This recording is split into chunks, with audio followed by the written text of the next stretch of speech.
वाले भाई बहन हो, सिक्योरिटी वॉचमैन या फिर पोस्टमैन और पोस्ट ऑफिस के कर्मचारी, दरअसल यह लिस्ट बहुत ही लंबी है और हर किसी ने अपनी भूमिका निभाई है। शासन प्रशासन में भी कितने ही लोग अलग अलग स्तर पर जुटे रहे हैं। साथियों, आपने संभवतः भारत सरकार में सचिव रहे गुरुप्रसाद महापात्र जी का नाम सुना होगा। मैं आज मन की बात में उनका जिक्र भी करना चाहता हूं। गुरुप्रसाद जी को कोरोना हो गया था। वो अस्पताल में भर्ती थे और अपना कर्तव्य भी निभा रहे थे। देश में ऑक्सीजन का उत्पादन बढ़े, दूर सुदूर इलाकों तक ऑक्सीजन पहुंचे, इसके लिए उन्होंने दिन रात काम किया।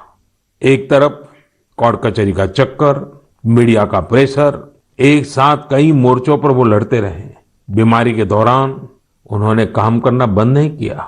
मना करने के बाद भी वो जीत करके ऑक्सीजन पर होने वाली वीडियो कॉन्फ्रेंस में भी शामिल हो जाते थे।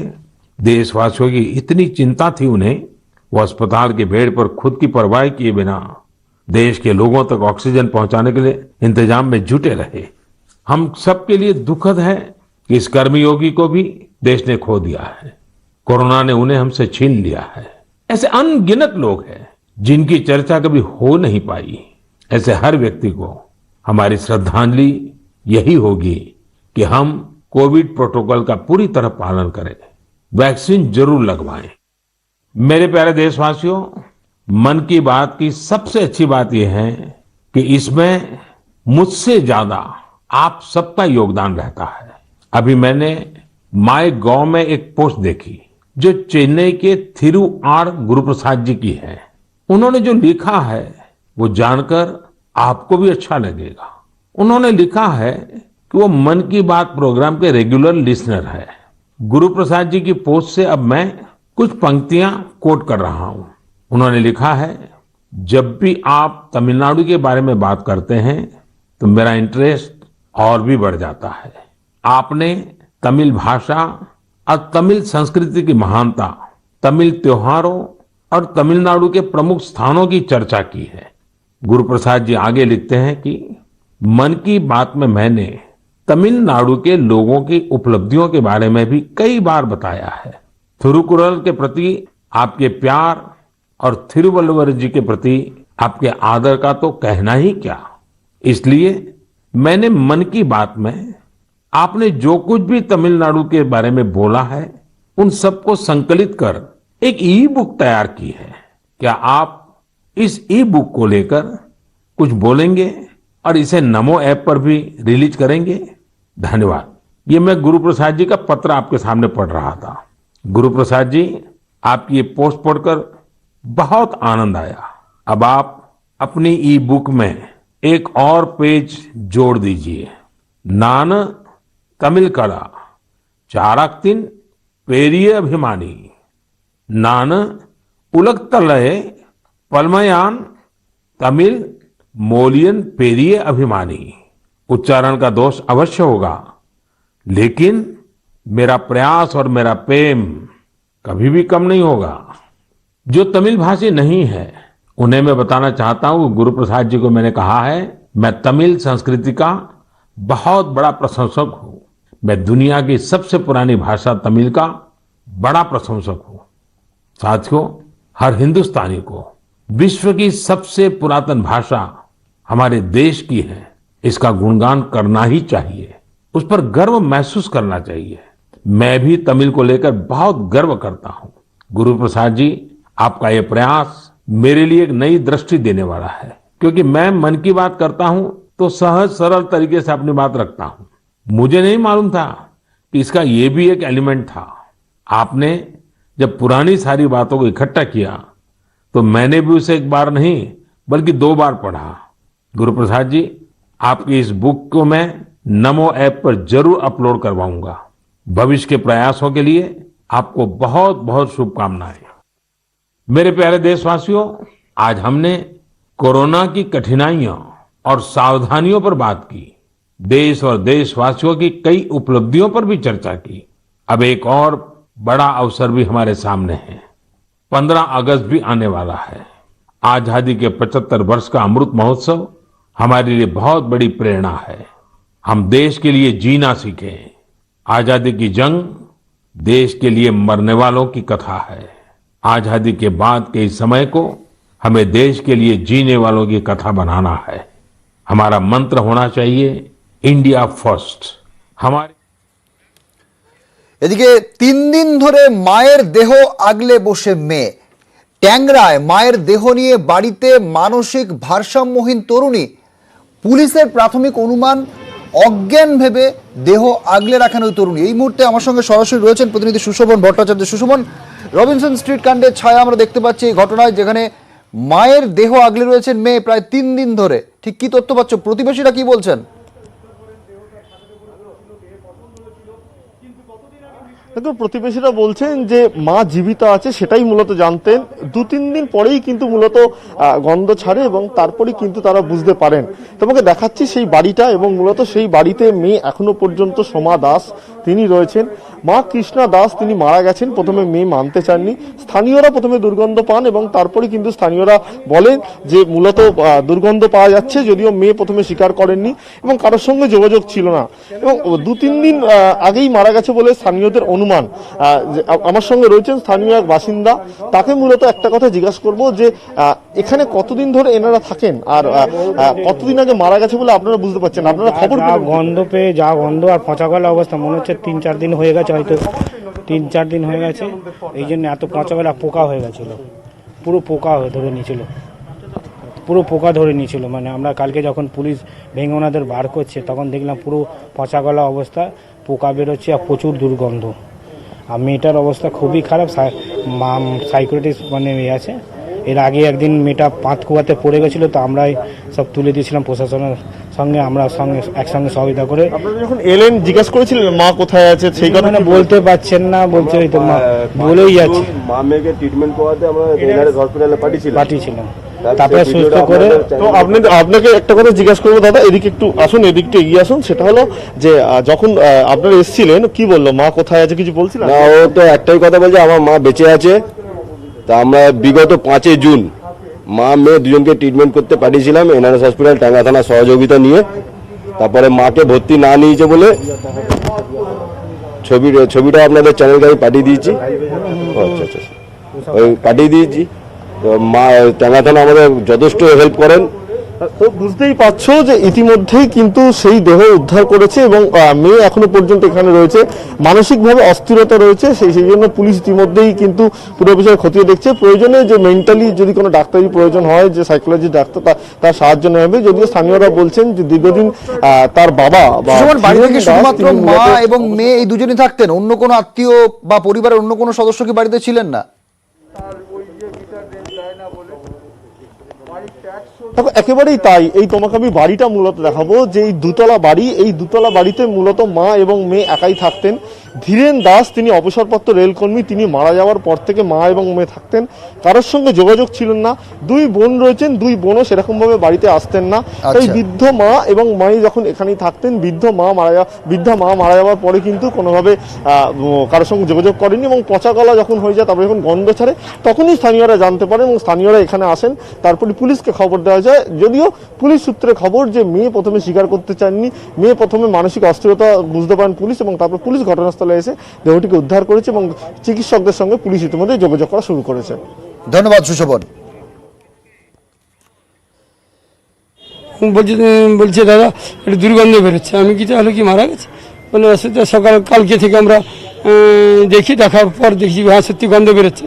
তারপর আমরা থানায় খবর দিই।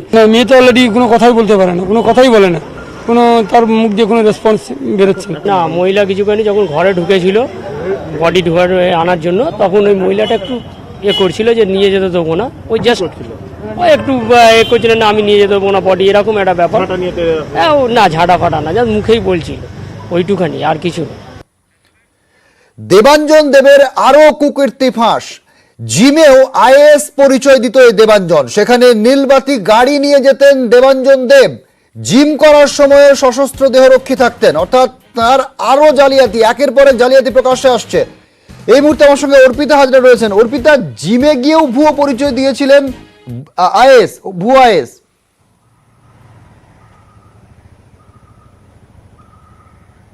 একেবারেই তাই। দেখো দেবাঞ্জন দেব শুধু যে পুলিশ বা পলিটিক্যাল লিডার বা আশপাশের যারা ক্লাবের যারা অধিকর্তা তাদেরকেই যে আইএস হিসেবে পরিচয় দিয়েছে, অর্থাৎ ভুয়ো আইএস এর যে পরিচয় দিয়েছে, শুধু তাই নয়, এর পাশাপাশি যেখানে সে মিশতো, অর্থাৎ যে সমস্ত পাড়ায় মিশতো বা যেখানে সে জিমে যেখানে যেত, সেখানেও তার একই পরিচয়। জানা যাচ্ছে পুলিশ সূত্র থেকে যে এই কসবার একটি জিমে সে যেত 2020 সালে অক্টোবর মাসে, সেখানে সে জয়েন করে এবং সশস্ত্র দেহরক্ষী নিয়ে সেখানে যেত। তার ফলে জিমের অন্যান্য যারা আসতেন সেখানে জিম করতেন, তারা কিছু সময় সেই সব নিয়ে আপত্তি তোলেন এবং এরপরেই কয়েকবার এই নিয়ে গন্ডগোলও বাধে। তখনই দেবাঞ্জন নিজেকে আইএএস হিসাবে পরিচয় দেয় এবং এই ঝামেলাকে সে কন্ট্রোল করার চেষ্টা করে এবং নীলবাতির গাড়ি নিয়ে সে যেত বলেই জানা গিয়েছে। এবং এই গাড়ি পার্কিং, অর্থাৎ জিমের সামনে যেহেতু এখানে ঘিঞ্জি এলাকা এবং যথেষ্ট এখানে পশ এরিয়া, ফলে এখানে গাড়ি রাখার একটা অসুবিধা হতো, ফলে সেই গাড়ি পার্কিং নিয়েও মাঝে মধ্যে ঝামেলা হতো বলে জানা গিয়েছে। সেক্ষেত্রে জিমে যারা আসতেন তাদের সঙ্গে এই গন্ডগোল বাধে এবং যখনই কোনো গন্ডগোল হতো তখনই আইএস হিসেবে পরিচয় দিত। এক্ষেত্রে যেটা জানা যাচ্ছে পুলিশ সূত্র থেকে, যে তার পার্সোনাল ট্রেনার ছিল, তাকে 8,000 টাকা দিত মাসে এবং তাকে সেখানে 5,000 টাকা দিত এবং যেখানে কিনা এই জিম রয়েছে সেখানে 8,000 টাকা দিত বলে জানা গিয়েছে। অর্থাৎ এই যে বেআইনিভাবে প্রচুর টাকা, যেভাবে সে ভুয়ো পরিচয় আইএস এর পরিচয় দিয়ে যেভাবে তার প্রতারণার জাল বিছিয়ে দিয়েছিল, সেখান থেকে যা টাকা আসতো সেগুলো সে মুঠো মুঠো সে উড়াতো, এমনটাই জানা গিয়েছে। এবং দেবাঞ্জনের যেই কুকীর্তি, সেই কুকীর্তির যে জাল সেটা অনেক দূর পর্যন্ত বিস্তৃত, তেমনটাই গোয়েন্দারা মনে করছে। যার ফলে এই দেবাঞ্জনের সঙ্গে বাকি 3 জনকে তাদের যে বক্তব্য, সেই বক্তব্যকে কিন্তু জেরা করা হতে পারে মুখোমুখি বসে। ধন্যবাদ অর্পিতা। ভুয়ো ভ্যাকসিন কাণ্ডে এবার প্রশ্নের মুখে এক পুরকর্মীর ভূমিকা। কসবার ক্যাম্প ঘুরলেও কিছুই নাকি চোখে পড়েনি তার। কি দেখলেন? তাও নর্মাল কিছু দেখিনি।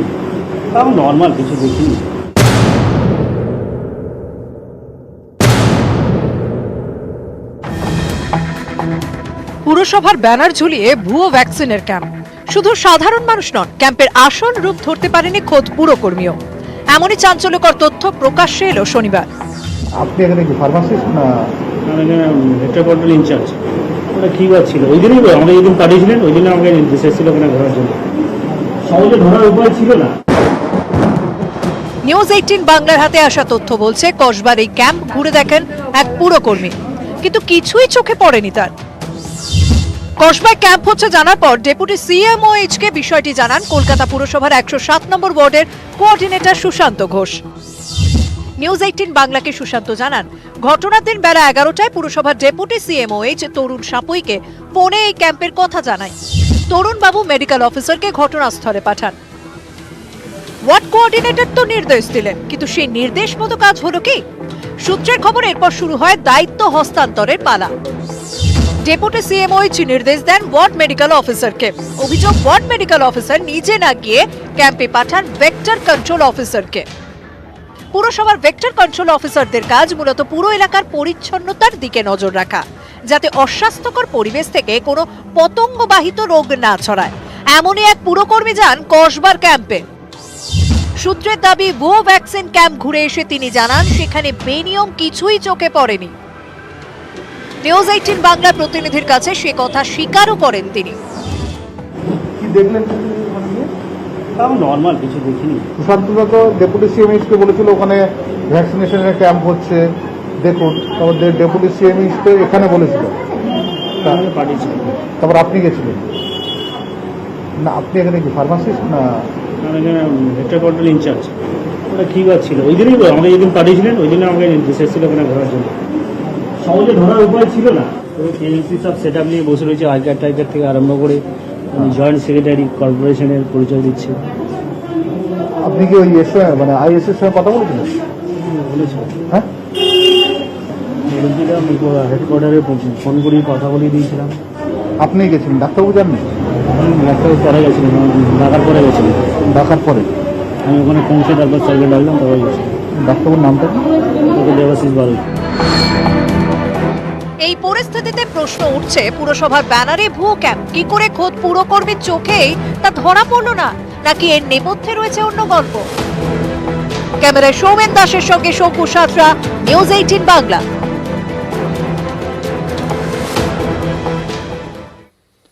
এদিকে দেবাঞ্জনের বান্ধবী, তার একটি এক্সক্লুসিভ বক্তব্য পাওয়া গিয়েছে। তিনি বলছেন তিনিও নাকি প্রতারিত হয়েছেন, অহেতুক তাকে হেনস্থা করা হচ্ছে। কি বলছেন দেবাঞ্জনের বান্ধবী, শুনুন।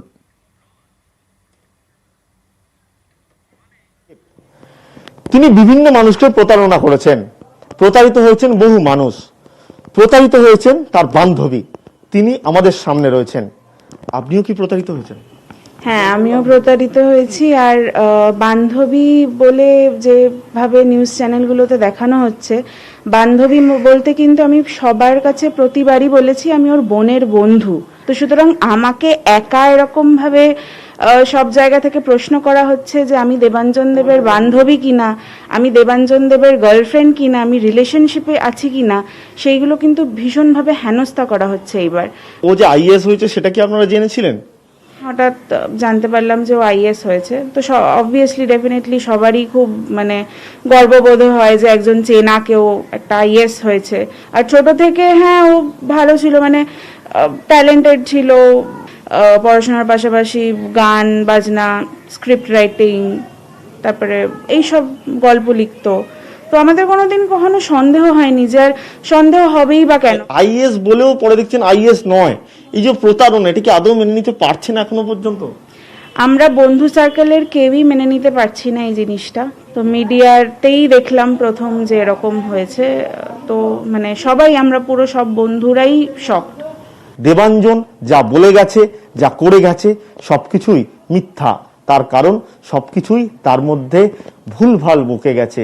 আদতে তিনি আইএস নয়, তিনি জয়েন্ট কমিশনার নয়। বন্ধুরা এই মুহূর্তে দাঁড়িয়ে সবকিছু দিনের আলোর মতো বুঝতে পারছে। ক্যামেরায় শুভব্রত কুণ্ডুর সঙ্গে Sushovan Bhattacharya, News 18 Bangla. Network 18 Federal Bank Sanjeevani গাড়ি গোটা দেশে করোনা বিধ্বস্ত এলাকায় ঘুরছে। টিকাকরণের জন্য সচেতনতা জরুরি। এই বার্তা প্রচারে আপনারা সকলে সহযোগিতার হাত বাড়িয়ে দেন। আজ আমাদের সঞ্জীবনী গাড়ি কোথায় রয়েছে দেখুন।